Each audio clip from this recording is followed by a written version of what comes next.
consider the role we are having in our libraries that are maintaining the web archives.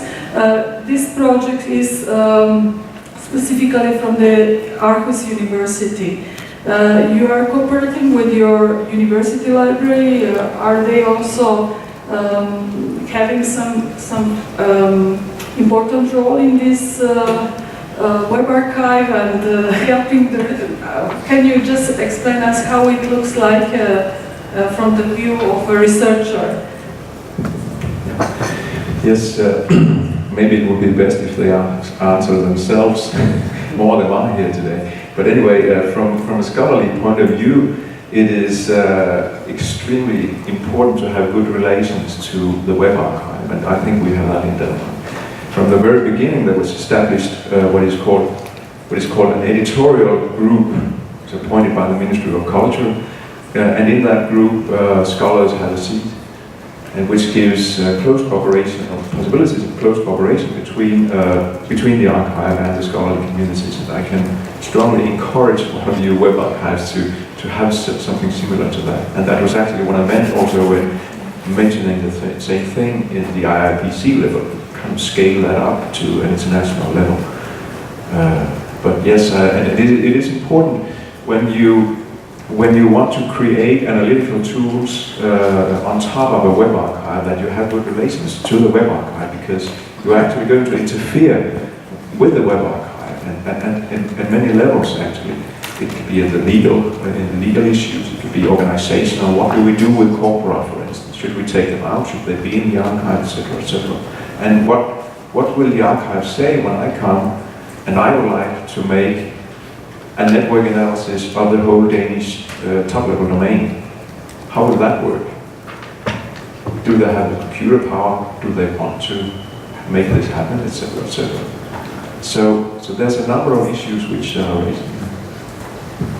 Thank you very much. Any other question, maybe? It's a follow-up question again. In many countries, there is now this big trend about the primary data from research, all the statistics and the primary research material that lays beyond the articles in the journals.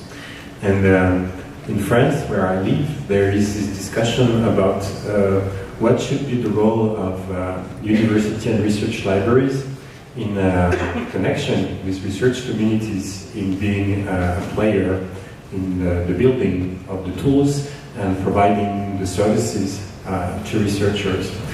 I wanted to, because I tried to engage in this conversation, to know whether web archives could be considered on an equal level as primary data for research, although they are not produced by researchers themselves. And what should be the role, or maybe what should be the border between the libraries and the research labs in building that? Do you have ideas about that? Yeah, because we have the same discussion in Denmark actually. Because one of the goals of the Danish Digital and Humanities Lab research infrastructure is to take care of that, or at least to put that on the agenda. What do we do with researcher-created material? And a corpus, when I make a corpus in a web archive, I would say that is researcher-created material. And I guess the discussion is ongoing and there's no solution, but my impression is that the libraries have, I don't know if they have decided, but they know that it may end up being a task that they have to take care of in a way. And there's a number of issues related to it, because there's a long-term preservation issue too. Because say I take something out of the web archive, I have it stored at some other kind of organization, data storage organization, national level, which store research material. But how can they secure the long-term preservation of stuff that they don't know anything about? They're not specialists in web archive software, so they cannot, if I want to see this corpus, say 5-10 years later, it may be dead in a way. So I would be most happy if it was the librarians who did that when it comes to archive web material, sure. Because they have the expertise, they know what's happening, they are going to secure their own stuff already.